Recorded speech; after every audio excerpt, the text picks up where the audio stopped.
राज्यपाल और राज्य विधानमंडल। राज्यपाल और राज्य विधानमंडल। अनुच्छेद 164 के अनुसार राज्य के मुख्यमंत्री की नियुक्ति की जाती है किनके द्वारा? राज्यपाल के द्वारा। अनुच्छेद 164 के अनुसार राज्य के मुख्यमंत्री की नियुक्ति की जाती है राज्यपाल के द्वारा। राज्य में मंत्रिपरिषद की नियुक्ति की जाती है मुख्यमंत्री की सलाह पर। राज्य में मंत्रिपरिषद की नियुक्ति की जाती है मुख्यमंत्री की सलाह पर। राज्य की कार्यपालिका शक्ति निहित होती है राज्यपाल में। राज्य की कार्यपालिका शक्ति जो है वो निहित होती है राज्यपाल में। अनुच्छेद 213 के अनुसार राज्य विधानमंडल के अवकाश के दौरान अध्यादेश प्रख्यापित करने की शक्ति निहित होती है राज्यपाल में। अनुच्छेद 213 के अनुसार राज्य विधानमंडल के अवकाश के दौरान अध्यादेश प्रख्यापित करने की शक्ति निहित होती है राज्यपाल में। राज्य के मंत्रियों को पद और विभाग आवंटित करना विशेषाधिकार है मुख्यमंत्री का। राज्य के मंत्रियों को पद और विभाग आवंटित करना विशेषाधिकार है मुख्यमंत्री का। राज्यपाल के रूप में नियुक्त होने के लिए न्यूनतम आयु होनी चाहिए 35 वर्ष। राज्य के राज्यपाल के रूप में नियुक्त होने के लिए न्यूनतम आयु होनी चाहिए 35 वर्ष। राज्यपाल की क्षमादान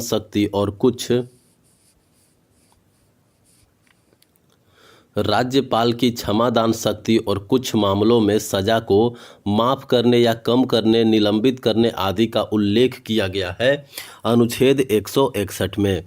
यानी राज्यपाल का क्षमादान शक्ति जो है वो उल्लेखित है अनुच्छेद 161 में। राज्य विधानमंडल में किसी विधेयक को पेश करने के लिए राज्यपाल की पूर्व अनुमति होती है। किस विधेयक को? तो धन विधेयक। राज्य मंडल में धन विधेयक को पेश करने के लिए राज्यपाल की पूर्व अनुमति आवश्यक होती है। भारतीय संविधान का अनुच्छेद 156 संबंधित है राज्यपाल के कार्यकाल से। अनुच्छेद 156 जो है वो संबंधित है राज्यपाल के कार्यकाल से। राज्य सरकार का वास्तविक कार्यकारी प्राधिकारी एवं मुखिया होता है मुख्यमंत्री। राज्य सरकार का संवैधानिक प्रमुख होता है कौन? राज्यपाल। राज्य सरकार का संवैधानिक प्रमुख होता है राज्यपाल। राज्य की कार्यपालिका शक्ति निहित होती है राज्यपाल में। वार्षिक वित्तीय विवरण राज्य की विधानसभा के समक्ष रखा जाता है राज्यपाल द्वारा। वार्षिक वित्तीय विवरण राज्य की विधानसभा के समक्ष रखा जाता है राज्यपाल के द्वारा। राज्य विधानमंडल की संरचना, कार्यकाल, अधिकारी, विशेषाधिकार, शक्ति आदि से संबंधित प्रावधान का उल्लेख है भाग 6 में अनुच्छेद 168 से लेकर के 212 तक। राज्य के विधानमंडल के बारे में उल्लेख है भाग 6 में अनुच्छेद 168 से लेकर के 212 तक। भारत के संविधान का अनुच्छेद 153 से लेकर के 167 संबंधित है राज्य कार्यपालिका से। भारत के संविधान का अनुच्छेद 153 से लेकर के 167 संबंधित है राज्य कार्यपालिका से। प्रत्येक राज्य के लिए एक राज्यपाल होगा, इसका उल्लेख किया गया है अनुच्छेद 153 में। प्रत्येक राज्य के लिए एक राज्यपाल होगा, इसका उल्लेख किया गया है अनुच्छेद 153 में। राज्यपाल की नियुक्ति के लिए योग्यताएं निर्दिष्ट है अनुच्छेद 157 में। राज्यपाल की योग्यताएं के बारे में बात की गई है अनुच्छेद 157 में। राज्य विधानमंडल की सदस्यता की अयोग्यता का प्रावधान है अनुच्छेद 191। राज्य विधानमंडल की सदस्यता की अयोग्यता का प्रावधान है अनुच्छेद 191 में। राज्य विधानसभा के अध्यक्ष और उपाध्यक्ष के वेतन और भत्ते निर्धारित किए जाते हैं राज्य विधानमंडल द्वारा। राज्य विधानसभा के अध्यक्ष और उपाध्यक्ष के वेतन और भत्ते निर्धारित किए जाते हैं राज्य विधानमंडल द्वारा। राज्य विधान परिषद के सभापति एवं उपसभापति के वेतन एवं भत्ते निर्धारित किए जाते हैं राज्य विधानमंडल द्वारा। राज्य विधान परिषद के सभापति एवं उपसभापति के वेतन एवं भत्ते निर्धारित किए जाते हैं राज्य विधानमंडल द्वारा। सर्वाधिक विधानसभा निर्वाचन क्षेत्रों वाला राज्य है उत्तर प्रदेश। सर्वाधिक विधानसभा निर्वाचन क्षेत्रों वाला राज्य है उत्तर प्रदेश। केंद्र शासित प्रदेशों का राज्य परिषद राज्यसभा में प्रतिनिधित्व है पुद्दुचेरी और दिल्ली का। केंद्र शासित प्रदेशों का राज्यसभा में प्रतिनिधित्व है पुद्दुचेरी और दिल्ली का। भारत में किसी राज्य के महाधिवक्ता की नियुक्ति की जाती है राज्यपाल के द्वारा। भारत में किसी राज्य के महाधिवक्ता की नियुक्ति की जाती है राज्यपाल के द्वारा।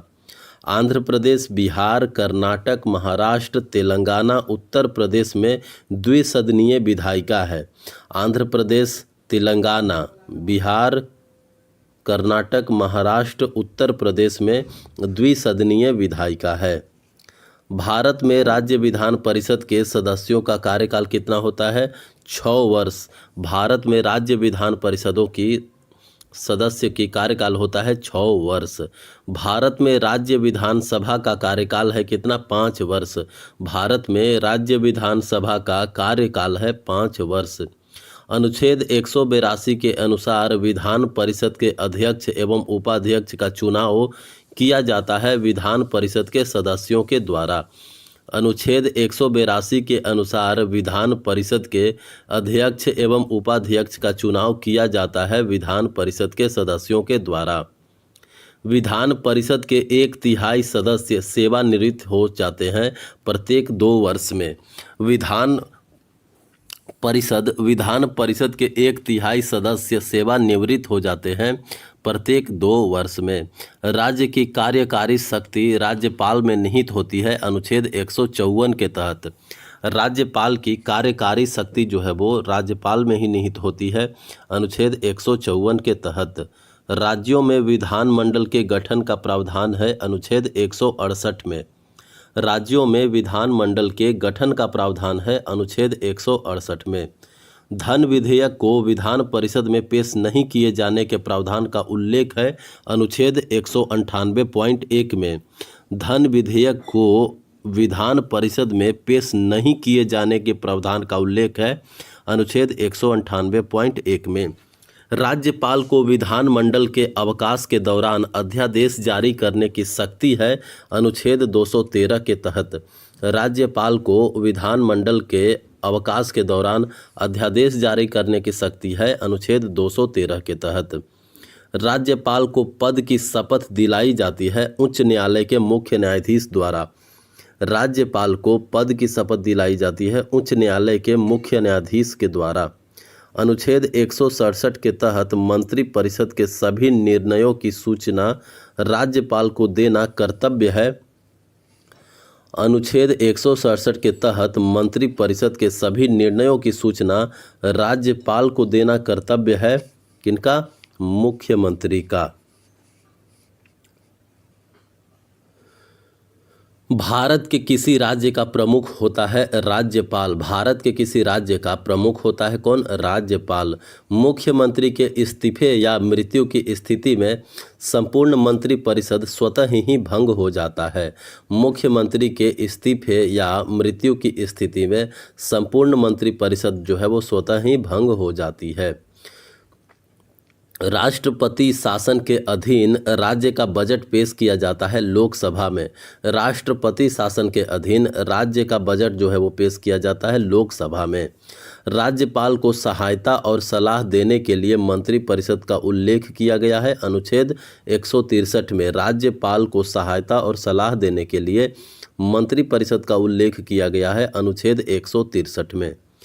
किसी राज्य की मंत्रिपरिषद सामूहिक रूप से उत्तरदायी होता है राज्य के विधानसभा के प्रति। किसी राज्य की मंत्रिपरिषद जो है मंत्रिपरिषद सामूहिक रूप से उत्तरदायी होता है राज्य की विधानसभा के प्रति। अनुच्छेद 164 के अनुसार राज्य के मुख्यमंत्री एवं अन्य मंत्री की नियुक्ति की जाती है किनके द्वारा? राज्यपाल के द्वारा। अनुच्छेद 164 के अनुसार राज्य के मुख्यमंत्री एवं अन्य मंत्रियों की नियुक्ति की जाती है राज्यपाल के द्वारा। राज्यपाल को एक राज्य से दूसरे राज्य में स्थानांतरित किया जा सकता है किनके द्वारा? राष्ट्रपति के द्वारा। राज्यपाल को एक राज्य से दूसरे राज्य में स्थानांतरित किया जा सकता है राष्ट्रपति के द्वारा। राज्यपालों से संबंधित प्रावधानों का उल्लेख किया गया है अनुच्छेद 153 से लेकर के अनुच्छेद 162 तक। राज्यपालों से संबंधित प्रावधानों का उल्लेख किया गया है अनुच्छेद 153 से लेकर के 162 तक। मुख्यमंत्री की अनुपस्थिति में केंद्र शासित प्रदेशों का कार्यभार संभाला जाता है उप राज्यपाल के द्वारा। मुख्यमंत्री की अनुपस्थिति में केंद्र शासित प्रदेशों का कार्यभार संभाला जाता है उप राज्यपाल द्वारा। किसी राज्य में मुख्यमंत्री सहित मंत्रियों की कुल संख्या विधानसभा के कुल सदस्यों के 15% से अधिक नहीं होगी, यह उल्लेखित है अनुच्छेद 164 खंड 1A में। किसी राज्य में मुख्यमंत्री सहित मंत्रियों की कुल संख्या विधानसभा के कुल मंत्रियों के 15% से अधिक नहीं होगा, यह उल्लेखित है अनुच्छेद 164 के खंड 1A में। विधान परिषद के सदस्य की अधिकतम संख्या उस सदन की विधानसभा के सदस्यों की संख्या के 1/3 से अधिक नहीं होना चाहिए। विधान परिषद के सदस्यों की अधिकतम संख्या जो है उस राज्य की विधानसभा के सदस्यों की संख्या के 1/3 से अधिक नहीं होना चाहिए।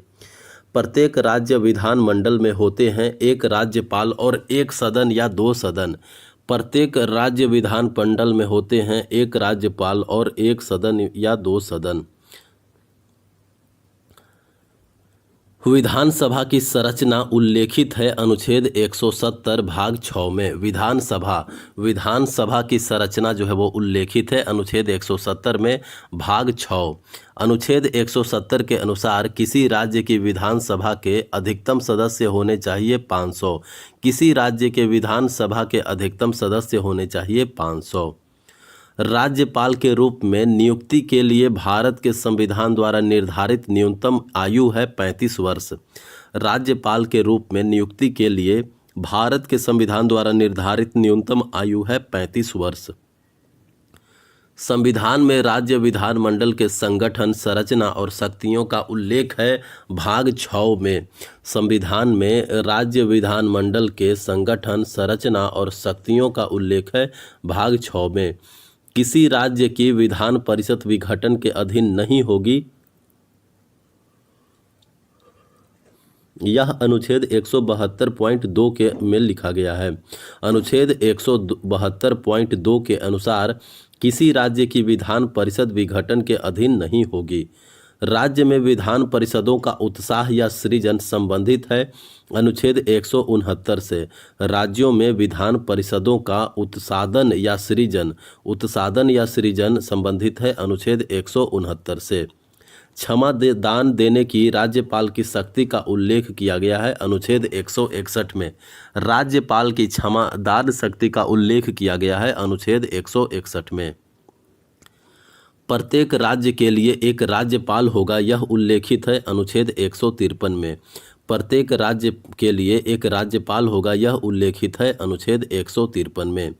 राज्य विधानसभाओं की अवधि का उल्लेख किया गया है अनुच्छेद 172 के अंतर्गत। राज्य विधानसभाओं की अवधि का उल्लेख किया गया है अनुच्छेद 172 के अंतर्गत। राज्य विधानसभाओं की सदस्यता के लिए योग्यता संबंधी प्रावधान जो है वो उल्लेखित है अनुच्छेद 173 में। राज्य विधानसभा की सदस्यताओं के लिए योग्यता संबंधी प्रावधान जो है वो उल्लेखित है अनुच्छेद 173 में। भारत में किसी राज्य की न्यायिक सेवा में जिला न्यायाधीशों के अलावा अन्य व्यक्तियों की नियुक्ति की जाती है राज्य के राज्यपाल के द्वारा। भारत में किसी राज्य की न्यायिक सेवा में जिला न्यायाधीशों के अलावा अन्य व्यक्तियों की नियुक्ति की जाती है राज्य के राज्यपाल के द्वारा।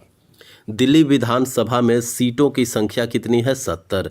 दिल्ली विधानसभा में सीटों की संख्या है 70। सर्वाधिक विधानसभा सीट वाला राज्य है उत्तर प्रदेश 403। सर्वाधिक विधानसभा सीट वाला राज्य है उत्तर प्रदेश 403।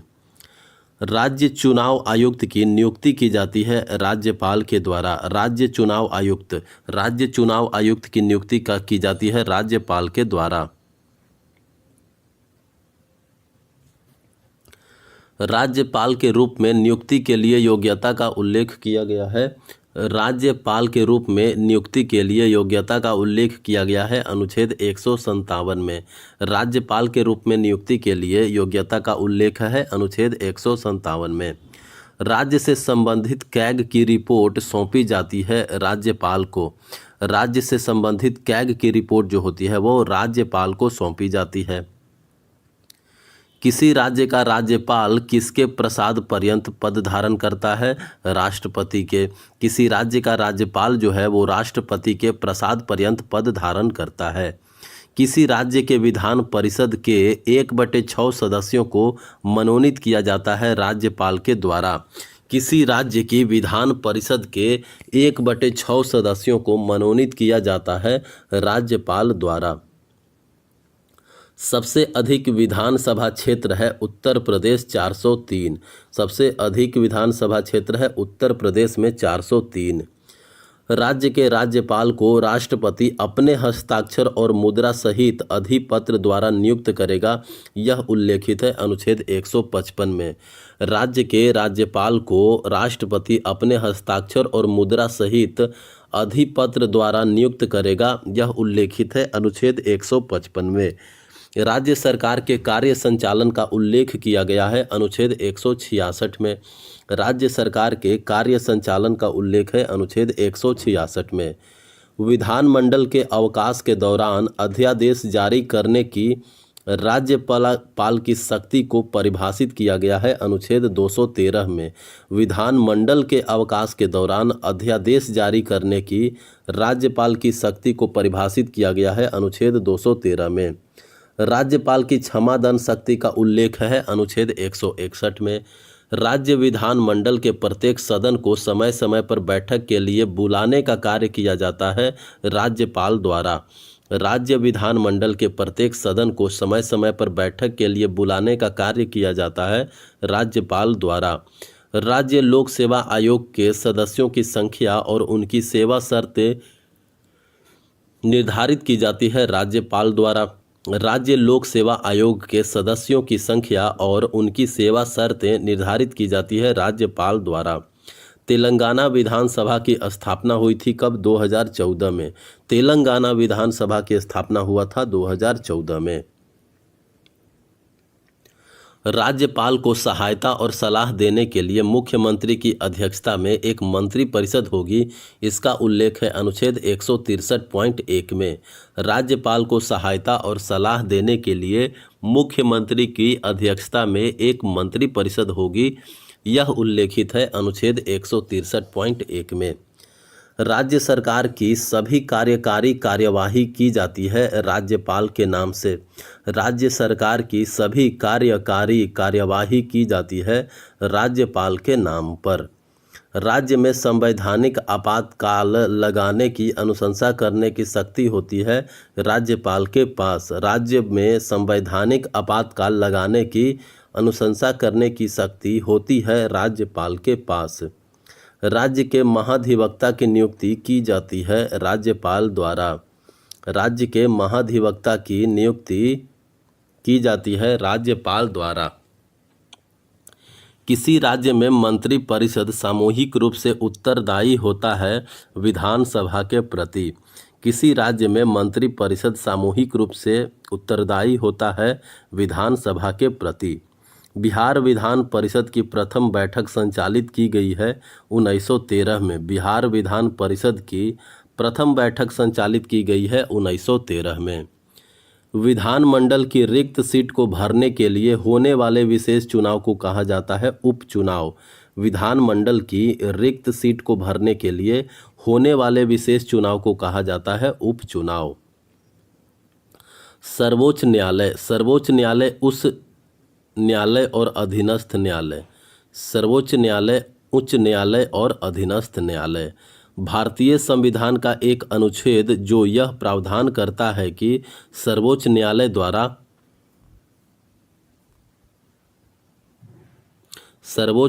द्वारा घोषित कानून भारत के क्षेत्र के सभी न्यायालयों पर बाध्यकारी होगा, यह है अनुच्छेद 141।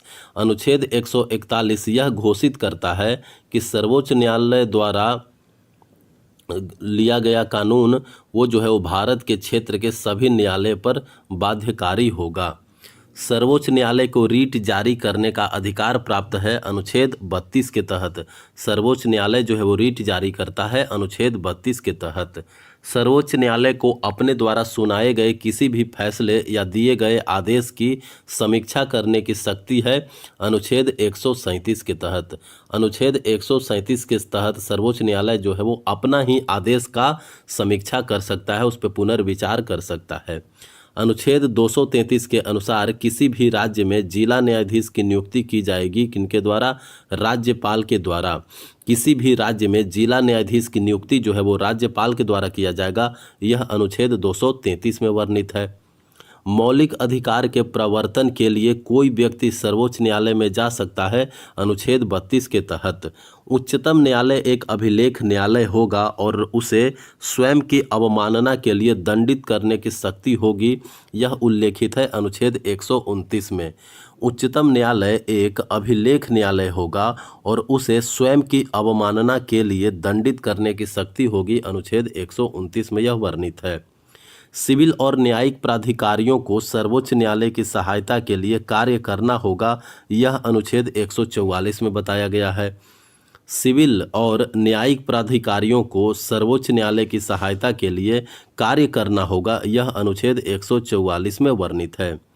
दो या दो से अधिक राज्यों के बीच विवादों को सुनने की सर्वोच्च न्यायालय की शक्ति आती है उसके मौलिक क्षेत्राधिकार के अंतर्गत। दो या दो से अधिक राज्यों के बीच विवादों को सुनने की सर्वोच्च न्यायालय की जो शक्ति है यह उसके मौलिक क्षेत्राधिकार के अंतर्गत आती है। सर्वोच्च न्यायालय और उच्च न्यायालय अधिकार क्षेत्र की अधिकारिता के आरोप पर निचली न्यायालय से मामले का रिकॉर्ड मांग सकते हैं उत्प्रेषण रीट में। सर्वोच्च न्यायालय और उच्च न्यायालय अधिकार क्षेत्र की अधिकता के आरोप पर निचली न्यायालय से मामले का रिकॉर्ड मांग सकते हैं उत्प्रेषण रीट में। गैर कानूनी गिरफ्तारी के खिलाफ न्यायालय द्वारा जारी की गई रीट है बंदी प्रत्यक्षीकरण। गैर कानूनी गिरफ्तारी के खिलाफ न्यायालय द्वारा जारी की गई रीट है बंदी प्रत्यक्षीकरण। कुछ रीट जारी करने की उच्च न्यायालय की शक्ति निहित है अनुच्छेद 226 में। कुछ रीट जारी करने की उच्च न्यायालय की शक्ति निहित है अनुच्छेद 226 में। बंदी प्रत्यक्षीकरण परमादेश प्रतिषेध उत्प्रेषण अधिकार परीक्षा रीट के प्रकार हैं जो जारी किए जाते हैं उच्चतम न्यायालय और उच्च न्यायालय के द्वारा।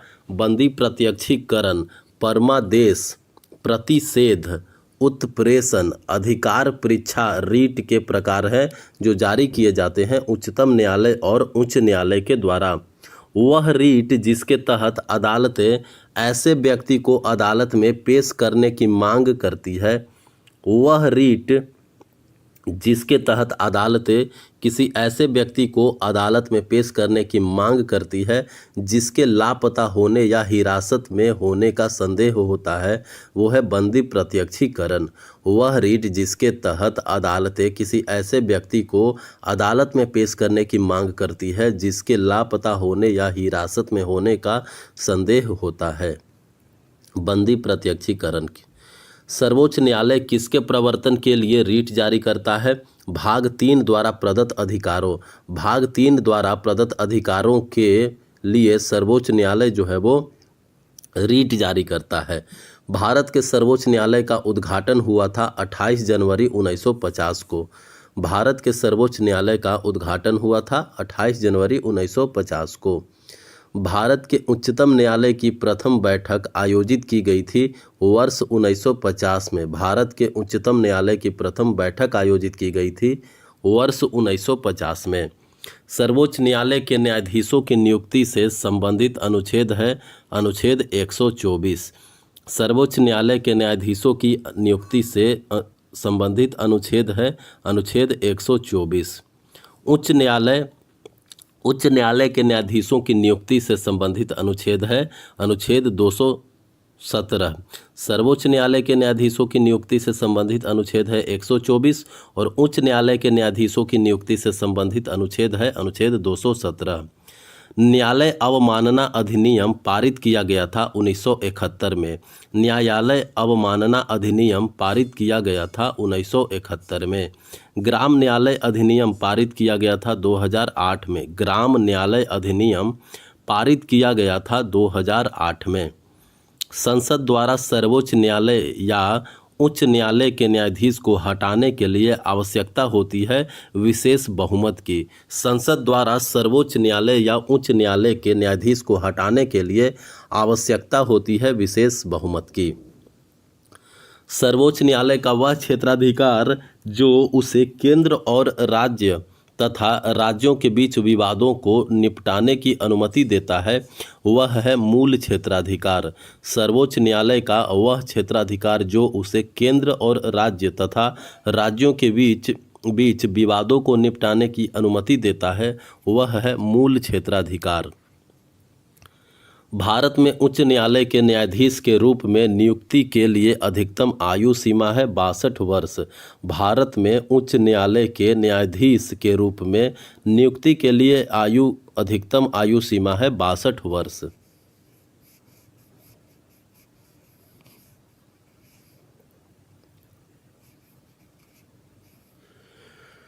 उच्च न्यायालय के न्यायाधीशों के वेतन और भत्ते भारित होते हैं राज्य की संचित निधि पर। उच्च न्यायालय के न्यायाधीशों के वेतन और भत्ते भारित होते हैं राज्यों की संचित निधि पर। भारतीय न्यायपालिका की संरचना है 3 स्तरीय। भारतीय न्यायपालिका की संरचना है 3 स्तरीय। सर्वोच्च न्यायालय के न्यायाधीश को हटाया जा सकता है केवल सिद्ध दुर्व्यवहार या अक्षमता के आधार पर। सर्वोच्च न्यायालय के न्यायाधीश को हटाया जा सकता है केवल सिद्ध दुर्व्यवहार या अक्षमता के आधार पर। भारतीय संविधान की व्याख्या करने की शक्ति निहित है उच्चतम न्यायालय और उच्च न्यायालय में। भारतीय संविधान की व्याख्या करने की शक्ति निहित है उच्चतम न्यायालय और उच्च न्यायालय में। भारत का एकमात्र केंद्र शासित प्रदेश जिसका अपना उच्च न्यायालय है वो है दिल्ली। भारत का एकमात्र केंद्र शासित प्रदेश जिसका अपना उच्च न्यायालय है वो है दिल्ली। भारत में प्रथम उच्च न्यायालय कोलकाता में स्थापित किया गया था कब? 1862 में। भारत में प्रथम उच्च न्यायालय कोलकाता में स्थापित किया गया था 1862 में। भारत का उच्च न्यायालय अस्तित्व में आया था कब? 26 जनवरी 1950 को। भारत का उच्च न्यायालय अस्तित्व में आया था 26 जनवरी 1950 को। हिमाचल प्रदेश दिल्ली उच्च न्यायालय के अधिकार क्षेत्र में था वर्ष 1971 तक। हिमाचल प्रदेश जो है वो दिल्ली उच्च न्यायालय के ही अधिकार क्षेत्र में था वर्ष 1971 तक। सर्वोच्च न्यायालय के अधिकारियों और कर्मचारियों की पेंशन भारित होती है भारत के संचित निधि पर। सर्वोच्च न्यायालय के अधिकारियों और कर्मचारियों की पेंशन जो है वो भारित होती है भारत की संचित निधि पर। सर्वोच्च न्यायालय और उच्च न्यायालय में सभी कार्यवाही अंग्रेजी भाषा में होगी, यह उल्लेखित है अनुच्छेद 348.1 क में। सर्वोच्च न्यायालय और उच्च न्यायालय में सभी कार्यवाही अंग्रेजी भाषा में होगी, यह वर्णित है अनुच्छेद 348.1 क। उच्च न्यायालयों के न्यायाधीशों द्वारा शपथ या प्रतिज्ञान संबंधित है अनुच्छेद 219 से। उच्च न्यायालयों के न्यायाधीशों द्वारा शपथ या प्रतिज्ञान संबंधित है अनुच्छेद 219 से। भारतीय संविधान का अनुच्छेद 214 किसकी स्थापना से संबंधित है? उच्च न्यायालय। भारतीय संविधान का अनुच्छेद 214 किसकी स्थापना से संबंधित है? ये उच्च न्यायालय की स्थापना से संबंधित है। संसद केंद्र शासित प्रदेशों के लिए उच्च न्यायालयों का गठन कर सकती है अनुच्छेद 241 के तहत। संसद जो है वो केंद्र शासित प्रदेशों के लिए उच्च न्यायालयों का गठन कर सकती है अनुच्छेद 241 के तहत। भारत के राष्ट्रपति भारत के मुख्य न्यायाधीश की नियुक्ति करते हैं अनुच्छेद 124.2 के तहत। भारत के राष्ट्रपति जो है वो भारत के मुख्य न्यायाधीश की नियुक्ति करते हैं अनुच्छेद 124.2 के तहत।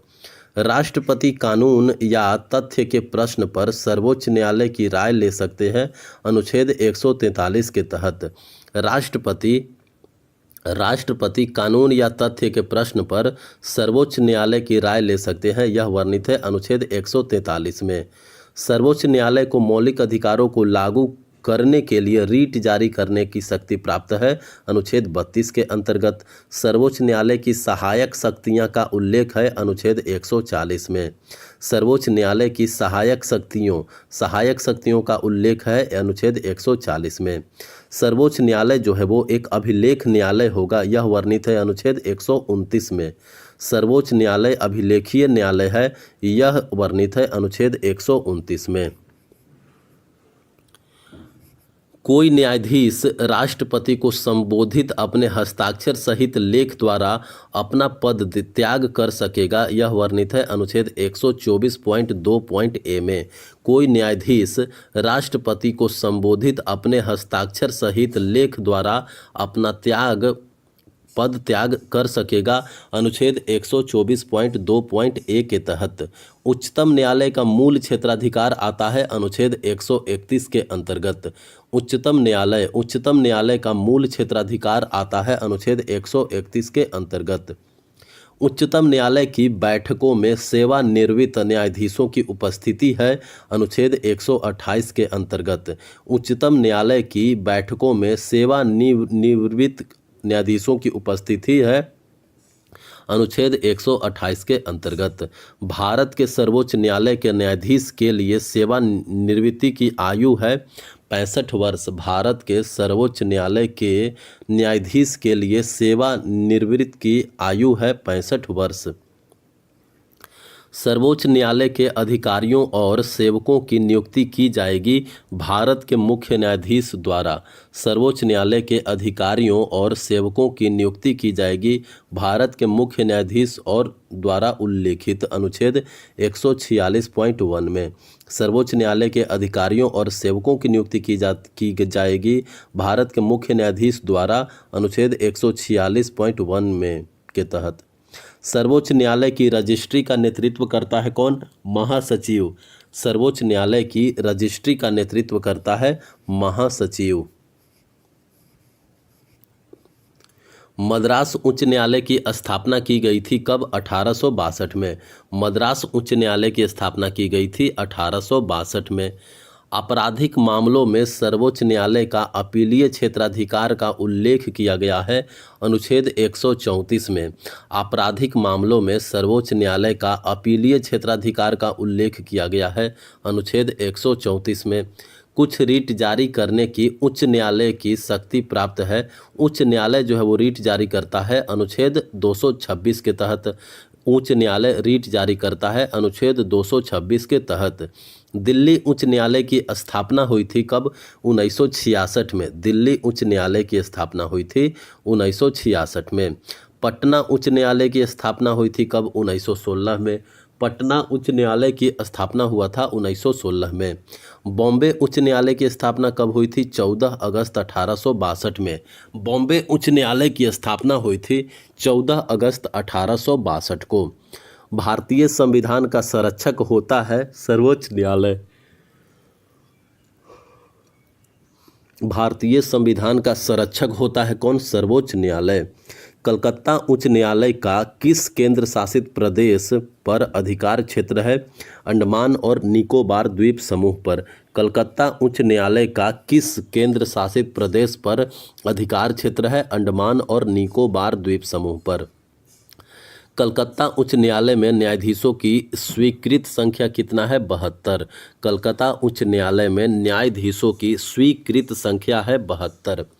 भारत का सबसे पुराना उच्च न्यायालय है कलकत्ता उच्च न्यायालय। 1 जुलाई 1862 को गठित किया गया था। भारत का सबसे पुराना उच्च न्यायालय है कलकत्ता उच्च न्यायालय, जिसका गठन 1 जुलाई 1862 को हुआ था। सिविल न्यायालय, आपराधिक न्यायालय और राजस्व न्यायालय प्रकार है अधीनस्थ न्यायालय के। अधीनस्थ न्यायालय कितने प्रकार के? सिविल न्यायालय, आपराधिक न्यायालय और राजस्व न्यायालय। सर्वोच्च न्यायालय ने पहली बार न्यायिक समीक्षा की शक्ति का प्रयोग किया गोलकनाथ मामले 1967 में। सर्वोच्च न्यायालय ने पहली बार न्यायिक समीक्षा की शक्ति का प्रयोग किया गोलकनाथ मामले 1967 में। सर्वोच्च न्यायालय द्वारा घोषित कानून भारत के सभी न्यायालयों पर बाध्यकारी होगा, यह लिखा गया है अनुच्छेद 141 में। सर्वोच्च न्यायालय द्वारा घोषित कानून जो होगा वह भारत के सभी न्यायालयों पर बाध्यकारी होगा, यह अनुच्छेद 141 में उल्लेखित है। भारतीय संविधान सर्वोच्च न्यायालय को अपने स्वयं के निर्णयों या आदेशों की समीक्षा करने का अधिकार देता है। अनुच्छेद 137 के तहत भारतीय संविधान सर्वोच्च न्यायालय को अपने स्वयं के निर्णयों या आदेशों की समीक्षा करने का अधिकार देता है। पूर्ण न्याय करने के लिए सर्वोच्च न्यायालय द्वारा पारित कोई भी डिक्री या आदेश भारत के पूरे क्षेत्र में लागू होगा। अनुच्छेद 142.1 में पूर्ण न्याय करने के लिए सर्वोच्च न्यायालय द्वारा पारित कोई भी डिक्री या आदेश भारत के पूरे क्षेत्र में लागू होगा। अनुच्छेद 142.1 में भारत के सर्वोच्च न्यायालय की सीट से संबंधित प्रावधानों का उल्लेख किया गया है। अनुच्छेद 130 में भारत के सर्वोच्च न्यायालय की सीट से संबंधित प्रावधानों का उल्लेख किया गया है। अनुच्छेद 130 में उच्च न्यायालय से संबंधित प्रावधानों का उल्लेख किया गया है। अनुच्छेद 214 से 231 में उच्च न्यायालय से संबंधित प्रावधानों का उल्लेख किया गया है। अनुच्छेद 214 से 231 में उच्च न्यायालय के न्यायाधीशों की नियुक्ति और उसके पद की शर्तें उल्लेखित है। अनुच्छेद 217 में उच्च न्यायालय के न्यायाधीशों की नियुक्ति और उसके पद की शर्तों उल्लेखित है। अनुच्छेद 217 में सर्वोच्च न्यायालय की स्थापना एवं गठन का वर्णन किया गया है। अनुच्छेद 124 में सर्वोच्च न्यायालय की स्थापना एवं गठन का वर्णन किया गया है। अनुच्छेद 124 में सर्वोच्च न्यायालय के न्यायाधीशों के वेतन और भत्ते का उल्लेख किया गया है। अनुच्छेद 125 में सर्वोच्च न्यायालय के न्यायाधीशों के वेतन और भत्ते का उल्लेख किया गया है। अनुच्छेद 125 में उच्चतम न्यायालय में तदर्थ न्यायाधीश की नियुक्ति का प्रावधान उल्लेखित है। अनुच्छेद 127 में उच्चतम न्यायालय में तदर्थ न्यायाधीश की नियुक्ति का प्रावधान उल्लेखित है। अनुच्छेद 127 में उच्चतम न्यायालय का न्यायाधीश बनने के लिए व्यक्ति को उच्च न्यायालय में वकील के रूप में कार्य करना चाहिए कम से कम 10 वर्षों तक। उच्चतम न्यायालय का न्यायाधीश बनने के लिए व्यक्ति को उच्च न्यायालयों में वकील के रूप में कार्य करना चाहिए कम से कम 10 वर्षों तक। पौंडीचेरी विधानसभा की स्थापना की गई थी 1963 में। पौंडीचेरी विधानसभा की स्थापना की गई थी 1963 में। किस रीट को व्यक्तिगत स्वतंत्रता की रक्षात्मक दीवार के रूप में भी जाना जाता है? बंदी प्रत्यक्षीकरण। किस रीट को व्यक्तिगत स्वतंत्रता की रक्षात्मक दीवार के रूप में जाना जाता है? बंदी प्रत्यक्षीकरण।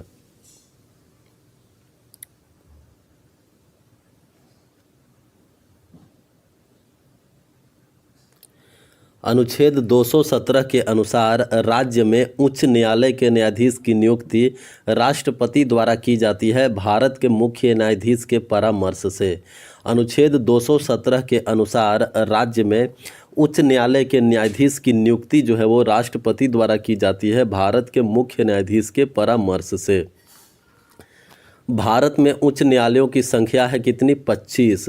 भारत में उच्च न्यायालयों की संख्या है 25। सर्वोच्च न्यायालय के न्यायाधीशों की नियुक्ति राष्ट्रपति द्वारा की जाती है अनुच्छेद 124.2 के तहत।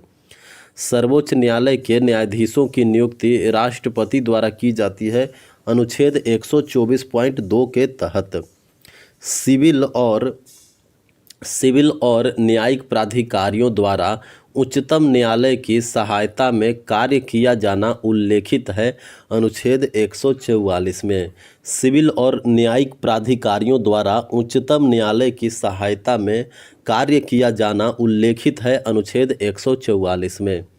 अनुच्छेद 71 के अनुसार राष्ट्रपति और उपराष्ट्रपति के चुनावों से संबंधित सभी संदेह और विवादों का निर्णय किया जाएगा भारत के सर्वोच्च न्यायालय के द्वारा। अनुच्छेद 71 के अनुसार राष्ट्रपति उपराष्ट्रपति के चुनावों से संबंधित सभी संदेह और विवादों का निर्णय किया जाएगा भारत के सर्वोच्च न्यायालय के द्वारा। सर्वोच्च न्यायालय को उसके द्वारा सुनाए गए किसी भी निर्णय या दिए गए आदेश की समीक्षा करने की शक्ति होगी, यह उल्लेखित है अनुच्छेद 137 में। सर्वोच्च न्यायालय को उसके द्वारा सुनाए गए किसी भी निर्णय या दिए गए आदेशों की समीक्षा करने की शक्ति होगी, उल्लेखित होगी अनुच्छेद 137 में। सर्वोच्च न्यायालय का न्यायाधीश अपना त्यागपत्र सौंपता है किसको? राष्ट्रपति को। सर्वोच्च न्यायालय का न्यायाधीश जो है वो अपना त्याग पत्र सौंपता है किसको? राष्ट्रपति को। सर्वोच्च न्यायालय को न्यायालय की अवमानना के लिए दंडित करने की शक्ति प्रदान की गई है अनुच्छेद 129 और 142 के तहत। सर्वोच्च न्यायालय को न्यायालय की अवमानना के लिए दंडित करने की शक्ति प्रदान की गई है अनुच्छेद 129 और अनुच्छेद 142 के तहत। उच्च न्यायालय में तदर्थ न्यायाधीशों की नियुक्ति का प्रावधान उल्लेखित है अनुच्छेद 127 में। उच्च न्यायालय में तदर्थ न्यायाधीशों की नियुक्ति का प्रावधान उल्लेखित है अनुच्छेद 27 में। अनुच्छेद 127 में उच्च न्यायालय में तदर्थ न्यायाधीशों की नियुक्ति का प्रावधान उल्लेखित है। सर्वोच्च न्यायालय मौलिक अधिकारों को लागू करने के लिए रीट जारी करता है अनुच्छेद 32 के तहत। सर्वोच्च न्यायालय एक अभिलेखीय न्यायालय है, यह उल्लेखित है अनुच्छेद 129 में। वह अनुच्छेद जो सर्वोच्च न्यायालय को किसी भी पूर्व संवैधानिक कानून के तहत संघीय न्यायालय के अधिकार क्षेत्र और शक्तियों का प्रयोग करने का अधिकार देता है वो है अनुच्छेद 135। अनुच्छेद 135 जो सर्वोच्च न्यायालय को किसी भी पूर्व संवैधानिक कानून के तहत संघीय न्यायालय के अधिकार क्षेत्र और शक्तियों का प्रयोग करने का अधिकार देता है। भारत का सबसे पुराना उच्च न्यायालय कौन सा है? कलकत्ता उच्च न्यायालय। सर्वोच्च न्यायालय से परामर्श करने की राष्ट्रपति की शक्ति का एक उल्लेख किया गया है अनुच्छेद 143 में। भारत के सर्वोच्च न्यायालय का उद्घाटन सत्र आयोजित हुआ 28 जनवरी 1950 को। भारत के सर्वोच्च न्यायालय का उद्घाटन सत्र जो है वो आयोजित हुआ 28 जनवरी 1950 को। भारत के मुख्य न्यायाधीश किसकी पूर्व सहमति से तदर्थ न्यायाधीशों की नियुक्ति करते हैं? राष्ट्रपति के पूर्व सहमति से। भारत के मुख्य न्यायाधीश राष्ट्रपति के पूर्व सहमति से तदर्थ न्यायाधीशों की नियुक्ति करते हैं। सर्वोच्च न्यायालय अंतर्राष्ट्रीय वाणिज्यिक मध्यस्थता शुरू कर सकता है मध्यस्थ और सुलह अधिनियम 1996 के तहत। सर्वोच्च न्यायालय अंतर्राष्ट्रीय वाणिज्यिक मध्यस्थता शुरू कर सकता है मध्यस्थता और सुलह अधिनियम 1996 के तहत।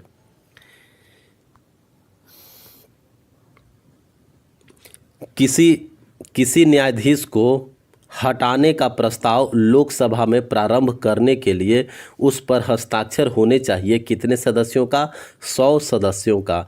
किसी न्यायाधीश को हटाने का प्रस्ताव लोकसभा में प्रारंभ करने के लिए उस पर 100 सदस्यों का हस्ताक्षर होना चाहिए। किसी न्यायाधीश को हटाने का प्रस्ताव राज्यसभा में प्रारंभ करने के लिए उस पर हस्ताक्षर होने चाहिए 50 सदस्यों का। किसी न्यायाधीश को हटाने का प्रस्ताव राज्यसभा में प्रारंभ करने के लिए उस पर हस्ताक्षर होने चाहिए 50 सदस्यों का। इलाहाबाद उच्च न्यायालय की स्थापना की गई है 1866 में। इलाहाबाद उच्च न्यायालय की स्थापना जो है वो की गई है 1866 में। प्रत्येक उच्च न्यायालय एक अभिलेख न्यायालय है। प्रत्येक उच्च न्यायालय एक अभिलेख न्यायालय है। प्रत्येक उच्च न्यायालय एक अभिलेख न्यायालय होगा और उसे स्वयं की अवमानना के लिए दंडित करने की शक्ति होगी, यह उल्लेखित है अनुच्छेद 215 में। प्रत्येक उच्च न्यायालय एक अभिलेख न्यायालय होगा और उसे स्वयं की अवमानना के लिए दंडित करने की शक्ति होगी, यह उल्लेखित है अनुच्छेद 215 में। सर्वोच्च न्यायालय या उच्च न्यायालय के न्यायाधीश को संसद द्वारा हटाया जा सकता है विशेष बहुमत द्वारा। सर्वोच्च न्यायालय या उच्च न्यायालय के न्यायाधीश को संसद द्वारा हटाया जा सकता है विशेष बहुमत द्वारा। राष्ट्रपति किसके परामर्श के बाद किसी न्यायाधीश राष्ट्रपति किसके परामर्श के बाद किसी न्यायाधीश राष्ट्रपति किसके परामर्श के बाद किसी न्यायाधीश को एक उच्च न्यायालय से दूसरे उच्च न्यायालय में स्थानांतरित कर सकते हैं? भारत के मुख्य न्यायाधीश के सलाह से। भारत के मुख्य न्यायाधीश के सलाह से राष्ट्रपति जो है वो एक उच्च न्यायालय के न्यायाधीश को दूसरे उच्च न्यायालय में स्थानांतरित कर सकते हैं। भारतीय न्याय व्यवस्था आधारित है एकल एकीकृत प्रणाली पर। भारतीय न्याय व्यवस्था जो है वह आधारित है एकल एकीकृत प्रणाली पर। सर्वोच्च न्यायालय के न्यायाधीशों के वेतन, पेंशन और भत्ते भारित होते हैं भारत की संचित निधि पर। सर्वोच्च न्यायालय के न्यायाधीशों के वेतन, पेंशन और भत्ते भारित होते हैं भारत के संचित निधि पर। सर्वोच्च न्यायालय की स्थापना 1774 के चार्टर के तहत किया गया था कलकत्ता में। भारत के संविधान ने एक ऐसी न्यायिक प्रणाली की स्थापना की जो एकीकृत और स्वतंत्र है। भारत के संविधान ने एक ऐसी न्यायिक प्रणाली की स्थापना की जो एकीकृत और स्वतंत्र है। जिला एवं सत्र न्यायालय को वर्गीकृत किया गया है अधीनस्थ न्यायालय के रूप में।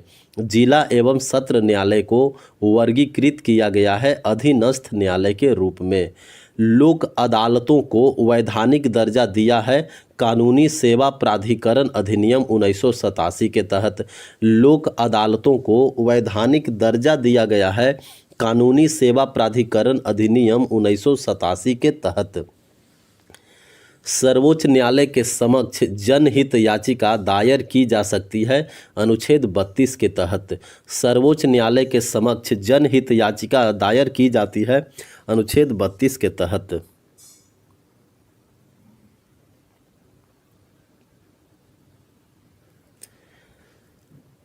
सामाजिक न्यायपीठ नामक विशेष पीठ का गठन किया गया था न्यायमूर्ति H.L. दत्तू द्वारा।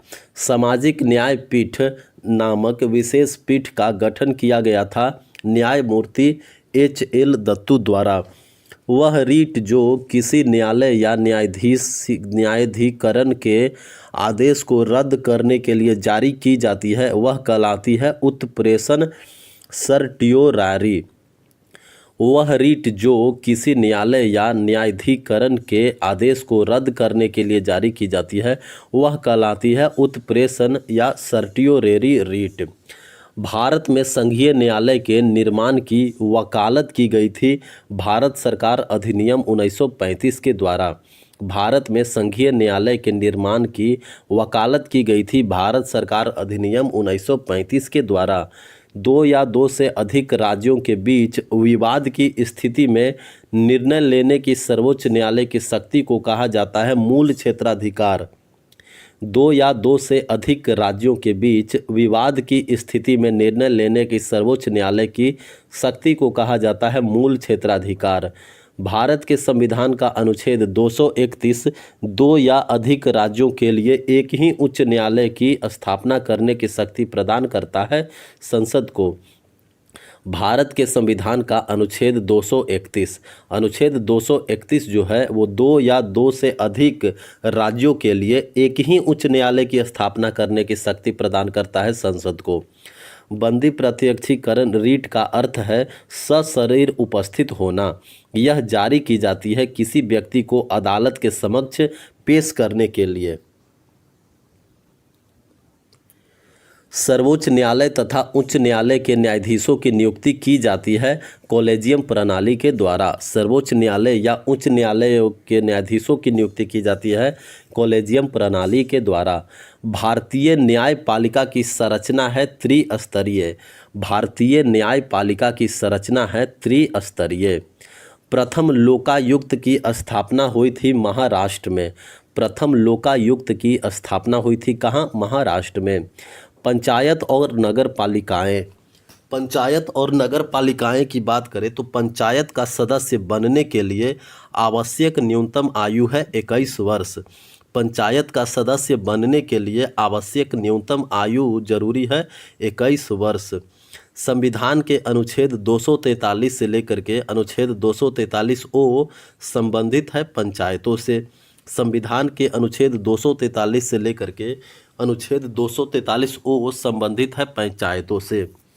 भारतीय संविधान के अनुसार पंचायत से संबंधित प्रावधानों का उल्लेख किया गया है भाग 9 में। भारतीय संविधान के अनुसार पंचायत से संबंधित प्रावधानों का उल्लेख किया गया है भाग 9 में। पंचायत का अर्थ है ग्रामीण क्षेत्रों के लिए स्वशासन।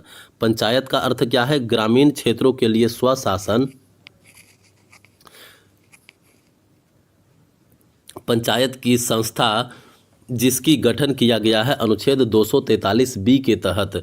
पंचायत का अर्थ है ग्रामीण क्षेत्रों के लिए स्वशासन की संस्था। पंचायत का गठन किया गया है अनुच्छेद 243 बी के तहत। ग्राम पंचायतों के संगठन का उल्लेख किया गया है अनुच्छेद 40 में। ग्राम पंचायतों के संगठन का उल्लेख किया गया है अनुच्छेद 40 में।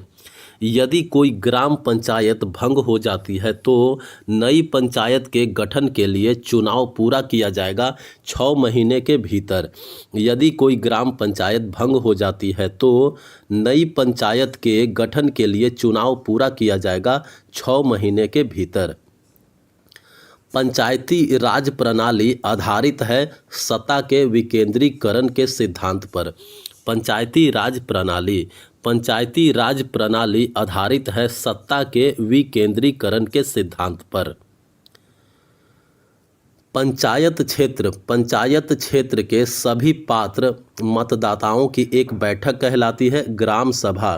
पंचायत क्षेत्र के सभी पात्र मतदाताओं की एक बैठक कहलाती है ग्राम सभा। अनुच्छेद 243 आई के अनुसार राज्य वित्त आयोग की स्थापना राज्यपाल द्वारा की जाएगी प्रत्येक 5 वर्ष में। अनुच्छेद 243 आई के अनुसार राज्य वित्त आयोग की स्थापना जो है वो राज्यपाल द्वारा की जाएगी प्रत्येक 5 वर्ष में। पंचायती राज संस्थाओं के चुनाव आयोजित किए जाते हैं राज्य निर्वाचन आयोग द्वारा। पंचायती राज संस्थाओं के चुनाव आयोजित किए जाते हैं राज्य निर्वाचन आयोग द्वारा। नगर पालिकाओं के चुनावों का पर्यवेक्षण, नियंत्रण और संचालन की जिम्मेदारी है राज्य निर्वाचन आयोग की। नगर पालिकाओं के चुनावों का पर्यवेक्षण, नियंत्रण और संचालन की जिम्मेदारी है राज्य निर्वाचन आयोग की। किसी पंचायत के कार्यकाल की अवधि उसकी प्रथम बैठक से प्रारंभ होगी 5 वर्ष तक रहती है। किसी पंचायत के कार्यकाल की अवधि उसकी प्रथम बैठक से 5 वर्ष तक रहती है। पंचायतों के लेखाओं की समपरीक्षा के उपबंध उल्लेखित है अनुच्छेद 243 जे में। पंचायतों के लेखाओं की समपरीक्षा के उपबंध उल्लेखित है अनुच्छेद 243 जे में। नगर पालिकाओं को 3 श्रेणियों में वर्गीकृत किया गया है अनुच्छेद 243 क्यू के तहत। नगर पालिकाओं को 3 श्रेणियों में वर्गीकृत किया गया है अनुच्छेद 243 क्यू के तहत। यदि पंचायती राज संस्थाएं अपने 5 वर्ष के कार्यकाल की समाप्ति से पहले भंग हो जाती है तो आमतौर पर नए चुनाव कराए जाने चाहिए 6 माह के भीतर। यदि पंचायती राज संस्थाएं अपने 5 वर्ष के कार्यकाल की समाप्ति से पहले भंग हो जाती है तो आमतौर पर नए चुनाव कराए जाने चाहिए 6 माह के भीतर। भारतीय संविधान की 12वीं अनुसूची संबंधित है शहरी स्थानीय निकायों से। भारतीय संविधान की 12वीं अनुसूची जो है वो संबंधित है शहरी स्थानीय निकायों से। पंचायत से संबंधित संविधान की 11वीं अनुसूची में शामिल है 29 विषय। पंचायत से संबंधित संविधान की 11वीं अनुसूची में कितने विषय शामिल है? 29 विषय। अनुच्छेद 243 बी के अनुसार 20 लाख से कम जनसंख्या वाले राज्यों में पंचायत का गठन किस स्तर पर नहीं किया जाएगा? मध्यवर्ती स्तर पर। अनुच्छेद 243 के अनुसार 20 लाख से कम जनसंख्या वाले राज्यों में पंचायत का गठन मध्यवर्ती स्तर पर नहीं किया जाएगा। द्विस्तरीय पंचायत राज व्यवस्था की सिफारिश किसने की थी? अशोक मेहता समिति ने। द्विस्तरीय पंचायत राज व्यवस्था की सिफारिश अशोक मेहता समिति ने की थी। नगर निगम बोर्ड और जिला बोर्ड का अध्यक्ष होता है एक निर्वाचित पदाधिकारी। नगर निगम बोर्ड और जिला बोर्ड का अध्यक्ष होता है एक निर्वाचित पदाधिकारी। राज्य द्वारा ग्राम पंचायतों का गठन उल्लेखित है अनुच्छेद 40 में। राज्य द्वारा ग्राम पंचायतों का गठन का उल्लेखित है अनुच्छेद 40 में। पंचायती राज मंत्रालय का मुख्यालय स्थित है कहाँ? नई दिल्ली में। पंचायती राज मंत्रालय का मुख्यालय स्थित है नई दिल्ली में। पंचायती राज मंत्रालय का गठन किया गया था मई 2004 में। पंचायती राज मंत्रालय का गठन किया गया था मई 2004 में। पंचायतों के गठन से संबंधित प्रावधान का उल्लेख किया गया है अनुच्छेद 243 में। पंचायतों के गठन से संबंधित प्रावधानों का उल्लेख किया गया है अनुच्छेद 243 बी में।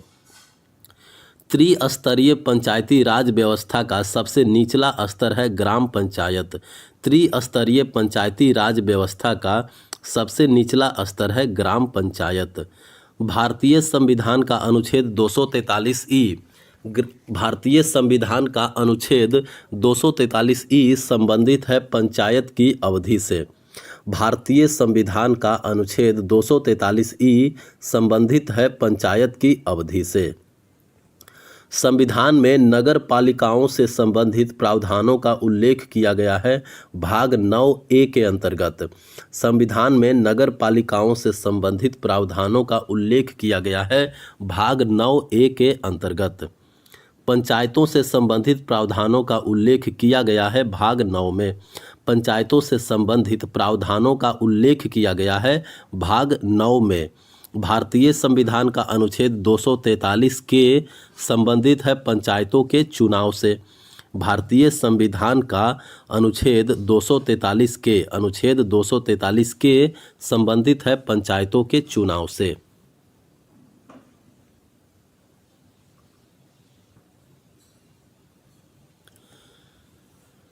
पंचायतों की शक्तियां, प्राधिकार एवं उत्तरदायित्व उल्लेखित है अनुच्छेद 243 जी में। पंचायतों की शक्तियां, प्राधिकार एवं उत्तरदायित्व उल्लेखित है अनुच्छेद 243 जी में। ग्रामीण और शहरी स्थानीय निकायों का चुनाव होता है प्रत्येक 5 वर्ष के बाद। भारत के सभी केंद्र शासित प्रदेशों में पंचायती राज की स्थापना की गई। दिल्ली को छोड़कर भारत के सभी केंद्र शासित प्रदेशों में पंचायती राज की स्थापना की गई है, लेकिन दिल्ली में नहीं। सभी राज्यों में पंचायती राज व्यवस्था मौजूद है। नागालैंड, मेघालय और मिजोरम को छोड़कर सभी राज्यों में पंचायती व्यवस्था है, लेकिन नागालैंड में, मेघालय में और मिजोरम में, नागालैंड, मेघालय, मिजोरम में पंचायती राज व्यवस्था नहीं है। भाग 9 के अनुच्छेद 243 से लेकर के अनुच्छेद 243 ओ और 11वीं अनुसूची संबंधित है पंचायती राज व्यवस्था से। भाग 9 के अनुच्छेद 243 से लेकर के 243 ओ और 11वीं अनुसूची संबंधित है पंचायती राज व्यवस्था से। ग्राम पंचायत, पंचायत समिति, जिला पंचायत एक हिस्सा है पंचायती राज व्यवस्था का। ग्राम पंचायत, पंचायत समिति, जिला पंचायत एक हिस्सा है पंचायती राज व्यवस्था का। राष्ट्रीय पंचायती राज दिवस मनाया जाता है 24 अप्रैल को। राष्ट्रीय पंचायती राज दिवस मनाया जाता है 24 अप्रैल को। एक सही चार्टर के द्वारा कलकत्ता में नगर निगम की स्थापना की गई थी 1726 ईस्वी में। एक शाही चार्टर के द्वारा कलकत्ता में नगर निगम की स्थापना की गई थी 1726 में। नगर निगम का प्रमुख होता है मेयर या महापौर। नगर निगम का प्रमुख होता है मेयर या महापौर। ग्राम पंचायत के निर्वाचित मुखिया को कहा जाता है सरपंच। ग्राम पंचायत के निर्वाचित मुखिया को कहा जाता है सरपंच। सरपंच का चुनाव बोर्ड सदस्यों द्वारा किया जाता है 5 वर्ष की अवधि के लिए। सरपंच का चुनाव जो है वो वार्ड सदस्यों द्वारा सरपंच का चुनाव वार्ड सदस्यों द्वारा किया जाता है 5 वर्ष के लिए। नगर पालिकाओं का उल्लेख किया गया है भाग 9A अनुच्छेद 243 से लेकर के 243 जी में। नगर पालिकाओं का उल्लेख है भाग 9A में अनुच्छेद 243 से लेकर के 243 जी में। ग्रामीण से शहरी क्षेत्र में परिवर्तन के दौर से गुजर रहे क्षेत्र को नियंत्रित किया जाता है नगर परिषद के द्वारा। ग्रामीण से शहरी क्षेत्र में परिवर्तन के दौर से गुजर रहे क्षेत्र को नियंत्रित किया जाता है नगर परिषद द्वारा। 74वां संविधान संशोधन अधिनियम 1992 संबंधित है नगर पालिकाओं से। 74वां संविधान संशोधन अधिनियम 1992 संबंधित है नगर पालिकाओं से। राज्य सरकार और नगर निगम के बीच मध्यस्थ की भूमिका निभाता है नगर आयुक्त। राज्य सरकार और नगर निगम के बीच मध्यस्थ की भूमिका निभाता है नगर आयुक्त। पंचायती राज व्यवस्था की सर्वोच्च संस्था है जिला परिषद। पंचायती राज व्यवस्था की सर्वोच्च संस्था है जिला परिषद। पंचायती राज संस्थाओं में महिलाओं के लिए 50% आरक्षण देने वाला प्रथम राज्य है बिहार। पंचायती राज संस्थाओं में महिलाओं के लिए 50% आरक्षण देने वाला प्रथम राज्य है बिहार। एक शहरी स्थानीय निकाय जो 10 लाख से अधिक आबादी वाले शहरी क्षेत्र का प्रशासन करता है वह कहलाता है नगर निगम। एक शहरी स्थानीय निकाय जो 10 लाख से अधिक आबादी वाले शहरी क्षेत्र का प्रशासन करता है वह कहलाता है नगर निगम। 73वां और 74वां संवैधानिक संशोधन अधिनियम लागू हुआ था कब? 1993 में। 73वां और 74वां संविधान संशोधन लागू हुआ था 1993 में। पंचायती राज व्यवस्था का उद्घाटन 2 अक्टूबर 1959 को किया गया राजस्थान के नागौर से। पंचायती राज व्यवस्था का उद्घाटन जो है वो 2 अक्टूबर 1959 को किया गया था राजस्थान के नागौर में। पंचायतों में SC/ST महिलाओं के लिए आरक्षित सीटें SC/ST के लिए आरक्षित सीटों की 1/3 से कम नहीं होनी चाहिए। पंचायतों में SC/ST महिलाओं के लिए आरक्षित सीटें SC/ST के लिए आरक्षित सीटों की 1/3 से कम नहीं होनी चाहिए। प्रत्येक ग्राम पंचायतों में सरपंचों की संख्या होती है 1। प्रत्येक ग्राम पंचायत में सरपंचों की संख्या होती है 1। नगर निगम के संदर्भ में एल्डरमैन होते हैं मनोनीत सदस्य। नगर निगम के संदर्भ में एल्डरमैन जो होते हैं वो होते हैं मनोनीत सदस्य। राज्य विधानमंडल को पंचायतों की संरचना के लिए प्रावधान करने की शक्ति प्राप्त है अनुच्छेद 243C के तहत। राज्य विधानमंडल को पंचायतों की संरचना के लिए प्रावधान करने की शक्ति प्राप्त है अनुच्छेद 243C के तहत। पंचायती राज व्यवस्था की एकमात्र अस्थायी इकाई है ग्राम सभा।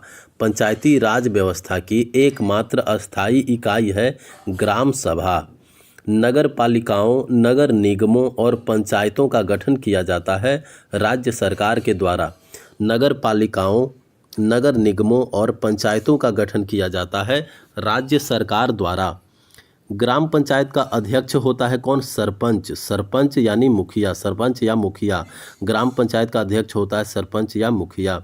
पंचायत समिति का अध्यक्ष होता है कौन? चेयरमैन जिसको प्रमुख कहा जाता है। पंचायत समिति का अध्यक्ष होता है चेयरमैन। जिला परिषद का प्रमुख होता है सभापति। जिला परिषद का मुख्य होता है सभापति जो कि अध्यक्ष होता है। जिला परिषद का मुख्य प्रमुख होता है कौन? सभापति।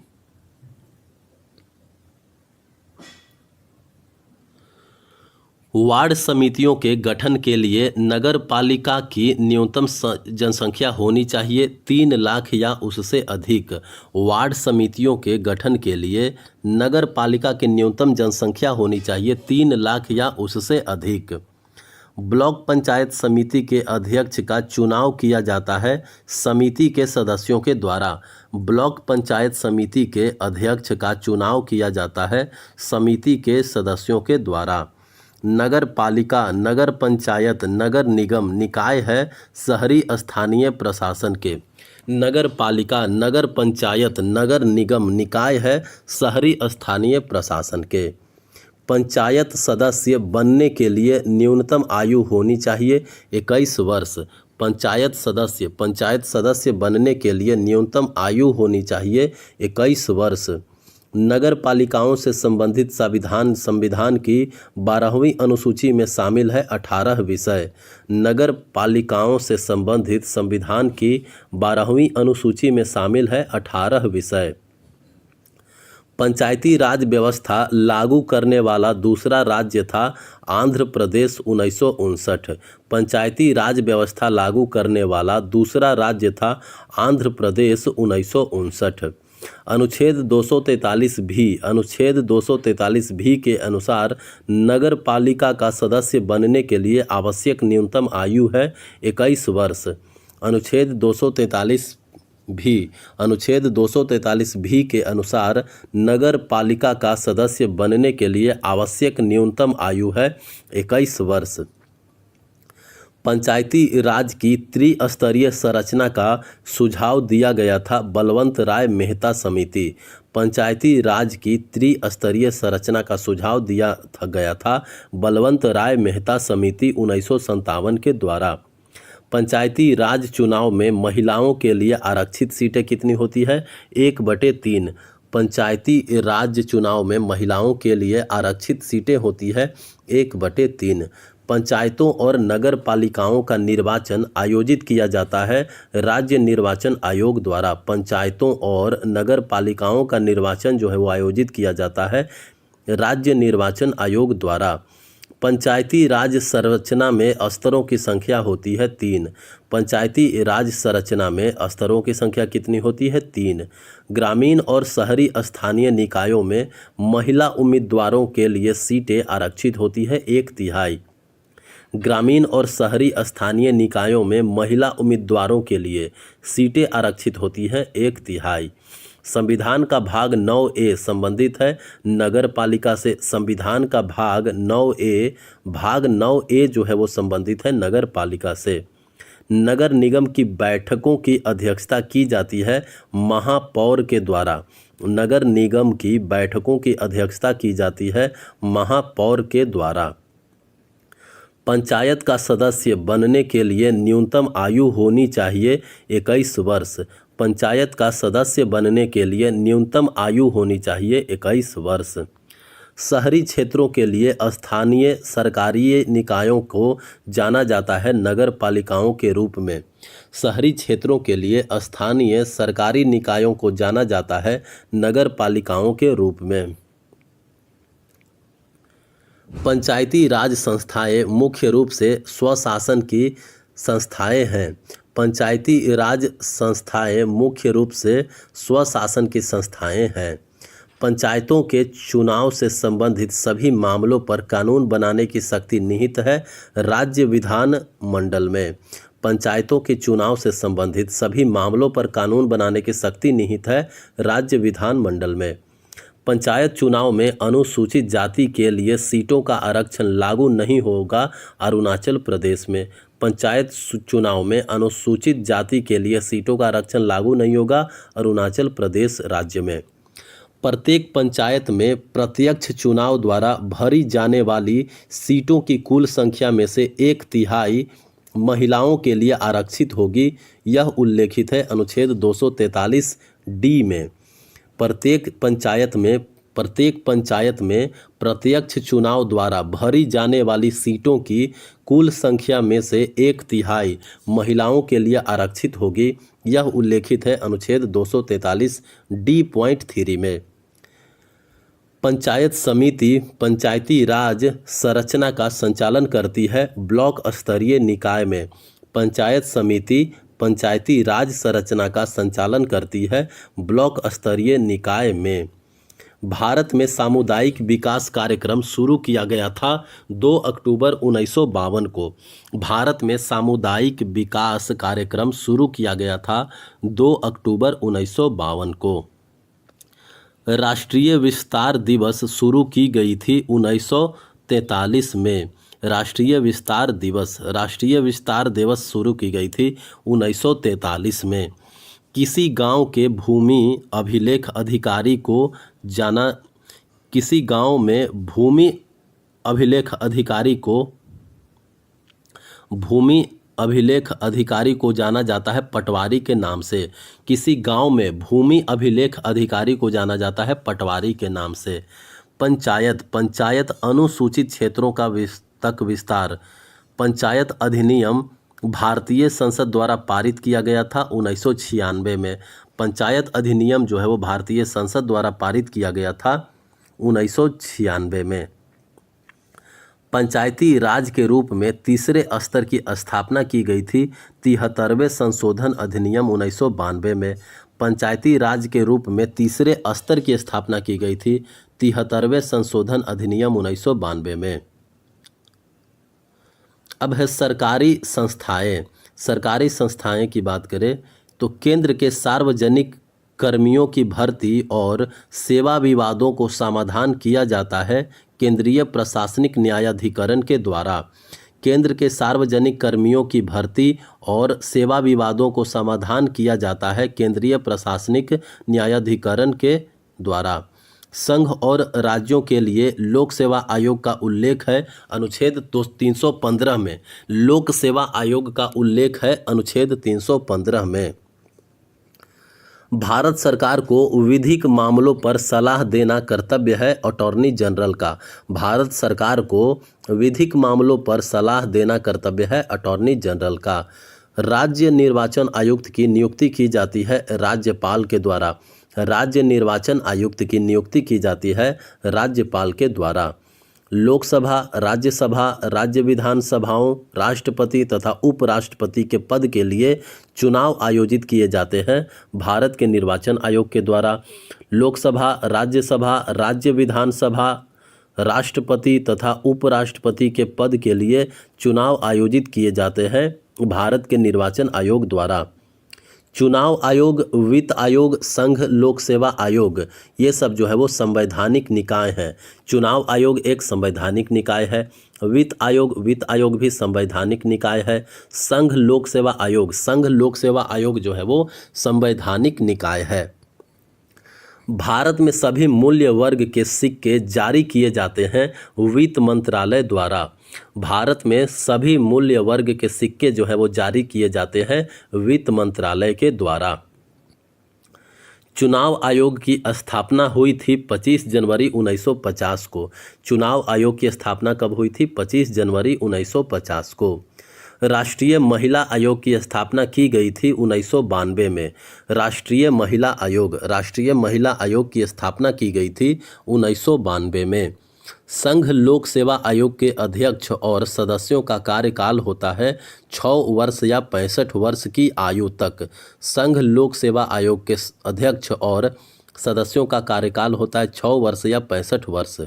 अनुच्छेद 148 संबंधित है भारत के नियंत्रक एवं महालेखा परीक्षक से।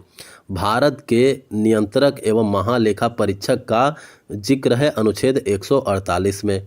अनुच्छेद 151 जो है वो संबंधित है कैग के ऑडिट रिपोर्ट से। कैग का ऑडिट रिपोर्ट संबंधित है अनुच्छेद 151 से। भारत के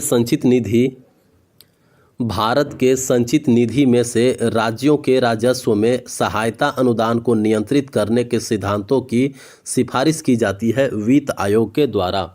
भारत की संचित निधि में से राज्यों के राजस्व में सहायता अनुदान को नियंत्रित करने के सिद्धांतों की सिफारिश की जाती है वित्त आयोग द्वारा। भारत का प्रथम वित्त आयोग स्थापित किया गया था कब? 1951 में। भारत का प्रथम वित्त आयोग स्थापित किया गया था 1951 में। वित्त आयोग जो है वो कैसा निकाय है? वित्त आयोग एक संवैधानिक निकाय है। राष्ट्रीय पिछड़ा वर्ग आयोग की स्थापना की गई थी कब? 1993 में। राष्ट्रीय पिछड़ा वर्ग आयोग की स्थापना की गई थी 1993 में। भारतीय लेखा परीक्षा एवं लेखा विभाग का प्रशासनिक प्रमुख होता है नियंत्रक एवं महालेखा परीक्षक। भारतीय लेखा परीक्षा एवं लेखा विभाग का प्रशासनिक प्रमुख होता है नियंत्रक एवं महालेखा परीक्षक। भारत का प्रथम विधि अधिकारी होता है कौन? भारत का महान्यायवादी। भारत का प्रथम विधि अधिकारी होता है भारत का महान्यायवादी। वित्त आयोग की संरचना में शामिल है एक अध्यक्ष और 4 अतिरिक्त सदस्य। वित्त आयोग के संरचना में एक अध्यक्ष होते हैं और 4 अतिरिक्त सदस्य होते हैं। वित्त आयोग सिफारिशें करता है राष्ट्रपति को। वित्त आयोग जो है वो राष्ट्रपति को सिफारिश करता है। पारिवारिक न्यायालय विधेयक लोकसभा में पेश किया गया था 18 जुलाई 2022 को। पारिवारिक न्यायालय विधेयक लोकसभा में पारित किया गया था 18 जुलाई 2022 को। राष्ट्रीय मानवाधिकार आयोग और राज्य मानवाधिकार आयोग एक वैधानिक निकाय है। राष्ट्रीय मानवाधिकार आयोग वैधानिक निकाय, राज्य मानवाधिकार आयोग वैधानिक निकाय है। वित्त आयोग राज्य लोक सेवा आयोग और राष्ट्रीय अनुसूचित जाति आयोग है संवैधानिक निकाय। वित्त आयोग ये सब जो है वो संवैधानिक निकाय है। भारत के निर्वाचन आयोग ने पहली बार बहुसदस्यीय संरचना को अपनाया 1989 में। भारत के निर्वाचन आयोग ने पहली बार बहुसदस्यीय संरचना को अपनाया 1989 में। भारतीय मानक ब्यूरो किसके तत्वावधान में काम करने वाली एक वैधानिक संस्था है?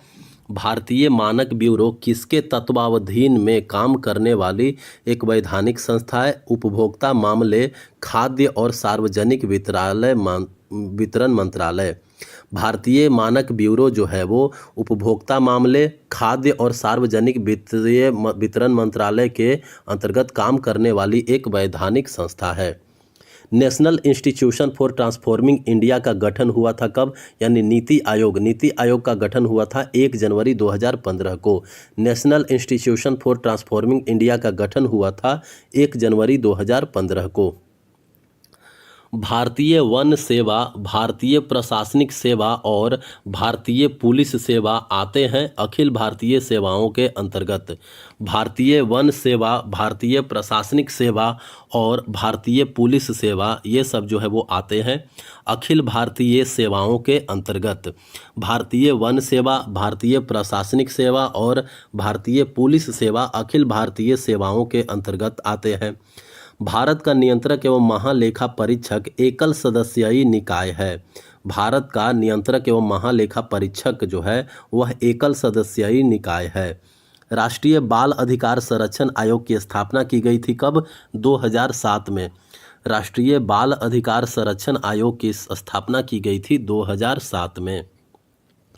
राष्ट्रीय मानवाधिकार आयोग के अध्यक्ष का कार्यकाल होता है 3 वर्ष का। राष्ट्रीय मानवाधिकार आयोग के अध्यक्ष का कार्यकाल होता है 3 वर्ष का। संघ लोक सेवा आयोग प्रत्येक वर्ष अपनी रिपोर्ट प्रस्तुत करता है राष्ट्रपति को। संघ लोक सेवा आयोग प्रत्येक वर्ष अपनी रिपोर्ट प्रस्तुत करता है राष्ट्रपति को। भारत में राष्ट्रीय महिला आयोग की स्थापना की गई थी 1992 में। भारत में राष्ट्रीय महिला आयोग की स्थापना की गई थी 1992 में। भारत के चुनाव आयुक्त का कार्यकाल होता है 6 वर्ष का। भारत के चुनाव आयुक्त का कार्यकाल होता है 6 वर्ष का। राज्य लोक सेवा आयोग परीक्षाओं का आयोजन करता है राज्य की सेवाओं में नियुक्ति के लिए। राज्य लोक सेवा आयोग परीक्षाओं का आयोजन करता है राज्य की सेवाओं में नियुक्ति के लिए। भारत में पिछड़ा एवं अल्पसंख्यक समुदाय कर्मचारी महासंघ की स्थापना की गई 1978 में। भारत में पिछड़ा एवं अल्पसंख्यक समुदाय कर्मचारी महासंघ की स्थापना की गई 1978 में।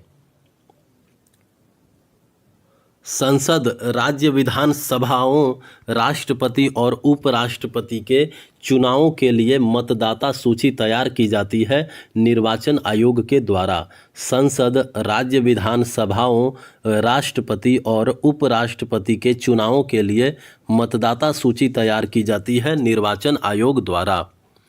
निर्वाचन आयोग से संबंधित प्रावधानों का उल्लेख किया गया भाग 15।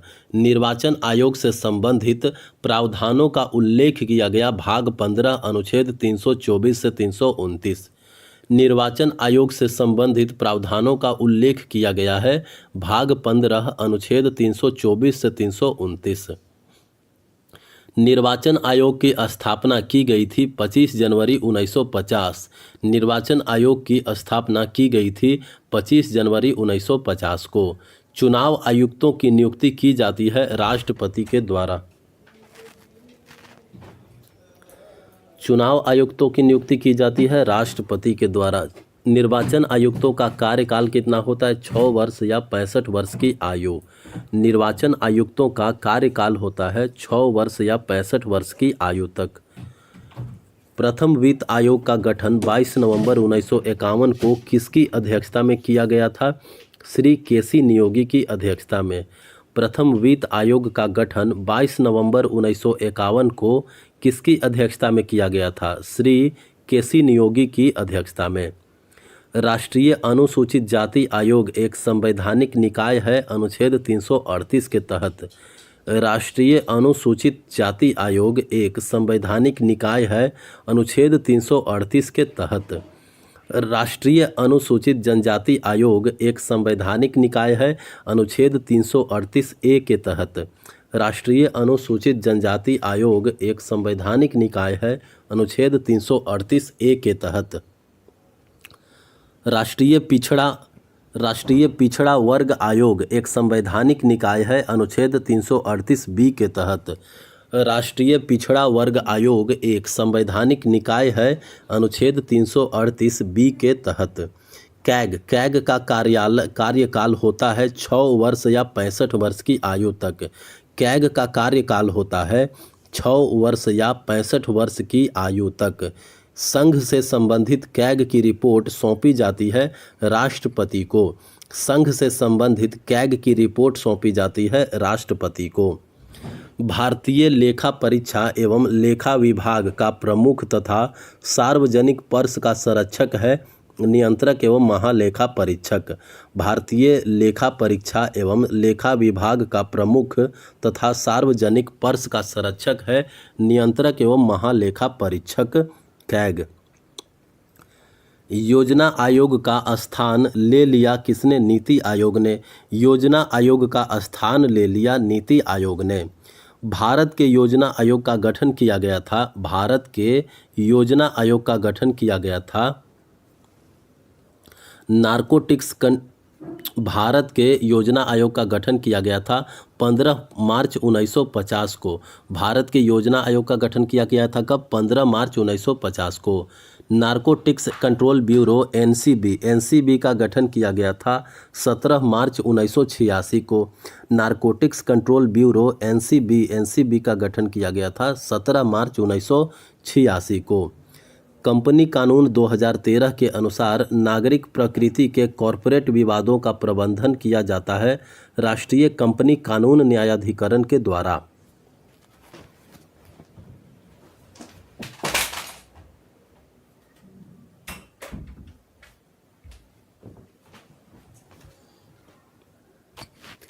कंपनी कानून 2013 के अनुसार नागरिक प्रकृति के कॉरपोरेट विवादों का प्रबंधन किया जाता है राष्ट्रीय कंपनी कानून न्यायाधिकरण के द्वारा।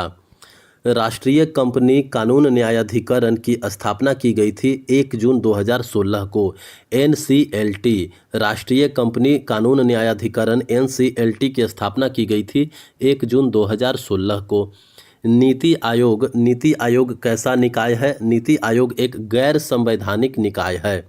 नीति आयोग जो है एक गैर संवैधानिक निकाय है। CBI की स्थापना वर्ष 1941 में किस नाम से की गई थी? स्पेशल पुलिस एस्टेब्लिशमेंट सीबीआई की स्थापना 1941 में की गई थी स्पेशल पुलिस एस्टेब्लिशमेंट के नाम से। केंद्रीय जांच ब्यूरो की अपनी शक्तियां प्राप्त होती है दिल्ली पुलिस स्थापना अधिनियम 1946 से। केंद्रीय जांच ब्यूरो को अपनी शक्तियां प्राप्त होती है दिल्ली पुलिस स्थापना अधिनियम 1946 से। Research and analysis wing raw की स्थापना की गई थी 1968 में। रिसर्च एंड एनालिसिस विंग की स्थापना की गई थी 1968 में। भारत में वित्त आयोग का गठन राष्ट्रपति द्वारा किया जाता है अनुच्छेद 280 के तहत। भारत में वित्त आयोग का गठन जो है वो राष्ट्रपति द्वारा किया जाता है अनुच्छेद 280 के तहत। केंद्र और राज्यों के बीच वित्त का वितरण केंद्र और राज्यों के बीच वित्त का वितरण तय किया जाता है वित्त आयोग द्वारा। केंद्र और राज्यों के बीच वित्त का वितरण जो है वो तय किया जाता है वित्त आयोग के द्वारा। चुनाव के लिए आदर्श आचार संहिता चुनाव आयोग द्वारा किस में निर्दिष्ट नियमों के अनुसार की जाती है? लोक प्रतिनिधित्व अधिनियम 1951 में निर्दिष्ट नियमों के अनुसार। चुनाव के लिए आदर्श आचार संहिता चुनाव आयोग द्वारा लोक प्रतिनिधित्व अधिनियम 1951 में निर्दिष्ट नियमों के अनुसार जारी की जाती है। भारत में विश्वविद्यालय शिक्षा की निगरानी के लिए विश्वविद्यालय अनुदान आयोग को एक वैधानिक निकाय के रूप में स्थापित किया गया था। कब? 1956 में। भारत में विश्वविद्यालय शिक्षा की निगरानी के लिए विश्वविद्यालय अनुदान आयोग को एक वैधानिक निकाय के रूप में स्थापित किया गया था। कब? 1956 में। वित्त आयोग का गठन राष्ट्रपति द्वारा किया जाता है प्रत्येक 5 वर्ष के बाद। वित्त आयोग का गठन राष्ट्रपति द्वारा किया जाता है प्रत्येक 5 वर्ष के बाद। भारत के चुनाव आयुक्त की नियुक्ति की जाती है राष्ट्रपति के द्वारा। भारत के चुनाव आयुक्तों की नियुक्ति की जाती है राष्ट्रपति के द्वारा। महाधिवक्ता किसके प्रसाद पर्यंत पद धारण करता है? राज्यपाल के। महाधिवक्ता जो है वो राज्यपाल के प्रसाद पर्यंत पद धारण करता है। राष्ट्रीय आपदा प्रबंधन प्राधिकरण के पदेन अध्यक्ष होते हैं प्रधानमंत्री। राष्ट्रीय आपदा प्रबंधन प्राधिकरण के पदेन अध्यक्ष होते हैं प्रधानमंत्री। भारत का राष्ट्रीय मानवाधिकार आयोग एक स्वतंत्र वैधानिक निकाय है जिसकी स्थापना हुई थी 12 अक्टूबर 1993 को।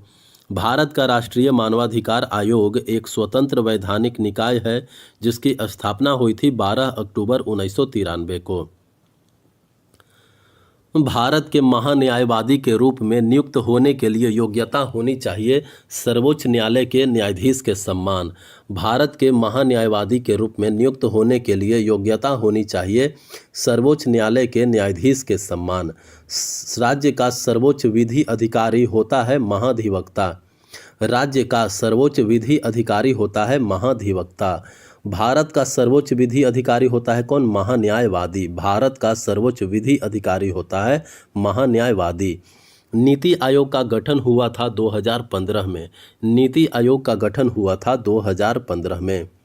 संघ लोक सेवा आयोग के अध्यक्ष और सदस्यों का कार्यकाल होता है 6 वर्ष या 65 वर्ष की आयु तक। संघ लोक सेवा आयोग के अध्यक्ष और सदस्यों का कार्यकाल होता है 6 वर्ष या 65 वर्ष की आयु तक। केंद्रीय सतर्कता आयोग एक कैसा निकाय है? केंद्रीय सतर्कता आयोग एक वैधानिक निकाय है। केंद्रीय सतर्कता आयोग एक वैधानिक निकाय है। राष्ट्रीय महिला आयोग कैसा निकाय? राष्ट्रीय महिला आयोग भी एक वैधानिक निकाय है। राष्ट्रीय महिला आयोग जो है वो एक वैधानिक निकाय है। सूचना का अधिकार अधिनियम के कार्यान्वयन की निगरानी की जाती है केंद्रीय सूचना आयोग द्वारा। सूचना का अधिकार अधिनियम के कार्यान्वयन की निगरानी की जाती है केंद्रीय सूचना आयोग द्वारा। राष्ट्रीय अनुसूचित जनजाति आयोग NCST की स्थापना अनुच्छेद 338 ए के तहत की गई थी जिसे जोड़ा गया था। राष्ट्रीय अनुसूचित जनजाति आयोग NCST की स्थापना अनुच्छेद 338 ए के तहत की गई थी जिसे जोड़ा गया था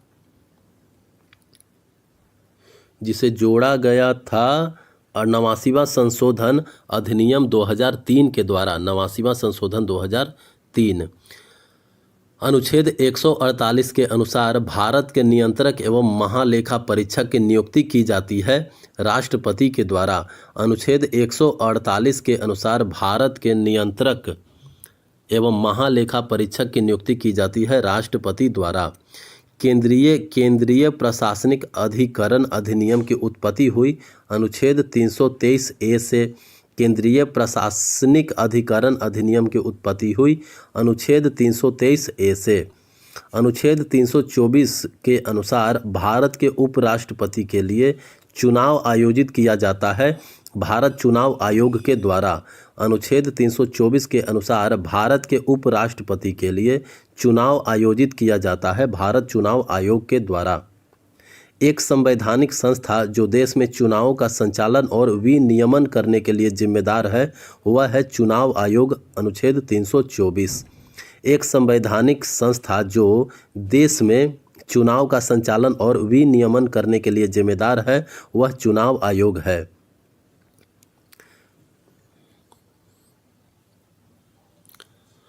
राष्ट्रीय अनुसूचित जनजाति आयोग के अध्यक्ष और उपाध्यक्ष के अलावा सदस्य की कुल संख्या होती है कितनी? 3।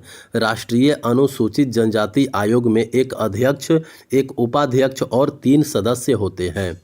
12वें वित्त आयोग के अध्यक्ष कौन थे? Doctor C Rangarajan. 12वें वित्त आयोग के अध्यक्ष थे डॉक्टर सी रंगराजन।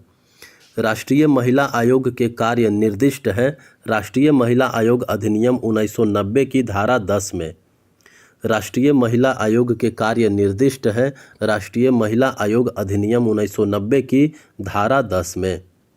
राज्य मानवाधिकार आयोग के सदस्यों की नियुक्ति के लिए गठित समिति की अध्यक्षता करते हैं मुख्यमंत्री। राज्य मानवाधिकार आयोग के सदस्यों की नियुक्ति के लिए गठित समिति की अध्यक्षता करते हैं मुख्यमंत्री। सूचना का अधिकार अधिनियम 2005 की धारा 20 के तहत जुर्माना लगाया जाता है केंद्रीय सूचना आयोग या राज्य सूचना आयोग द्वारा। सूचना का अधिकार अधिनियम 2005 की धारा 20 के तहत जुर्माना लगाया जाता है केंद्रीय सूचना आयोग या राज्य सूचना आयोग के द्वारा। पड़ोसी देशों की राज्य व्यवस्था। अफगानिस्तान के वर्तमान संसद भवन का निर्माण किया गया था भारत के द्वारा।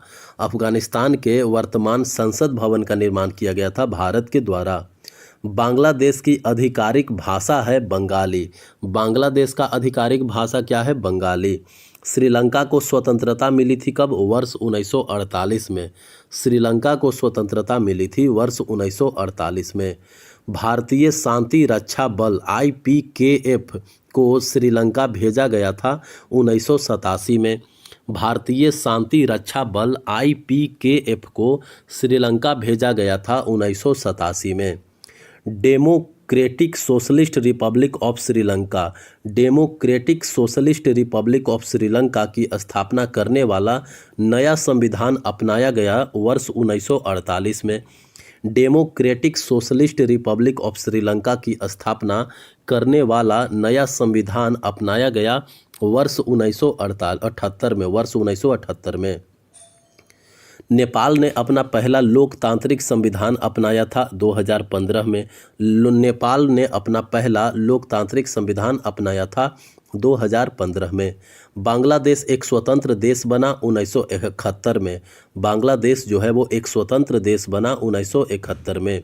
बांग्लादेश के प्रथम राष्ट्रपति कौन बने थे? शेख मुजीबुर रहमान। बांग्लादेश के प्रथम राष्ट्रपति थे शेख मुजीबुर रहमान। बांग्लादेश के प्रथम प्रधानमंत्री थे ताजुद्दीन अहमद। बांग्लादेश के प्रथम प्रधानमंत्री कौन बने थे? ताजुद्दीन अहमद। बांग्लादेश की संसद को कहा जाता है जातीय संसद।